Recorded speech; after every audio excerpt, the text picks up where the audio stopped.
আপনারা কি জানেন ভারতবর্ষে এমন একটি লেক আছে যার নামকরণ হয়েছে কঙ্কালের নামে? হ্যাঁ, আপনারা ঠিকই শুনছেন।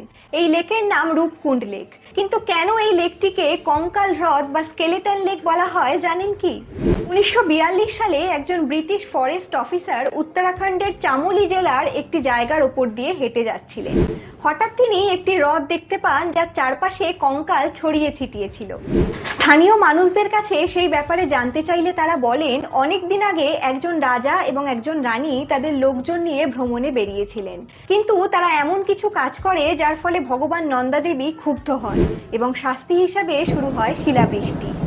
শিলাগুলি আকার নাকি ক্রিকেট বলের থেকেও বেশি ছিল, ফলে রাজা রানী ও তার দলবলের সমস্ত লোকেরাই মারা যায়।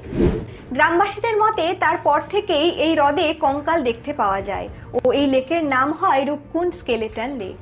এর বেশ কিছু বছর পরে বিজ্ঞানীরা লেকের কাছে পড়ে থাকা মাথার খুলি এবং হাড়গুলিকে পরীক্ষা নিরীক্ষা করে জানায় যে সত্যি খুলিগুলিতে কোনো ভারী গোলাকার কিছুর আঘাতের চিহ্ন পাওয়া গেছে, যা শিলাবৃষ্টি হওয়া অসম্ভব নয়।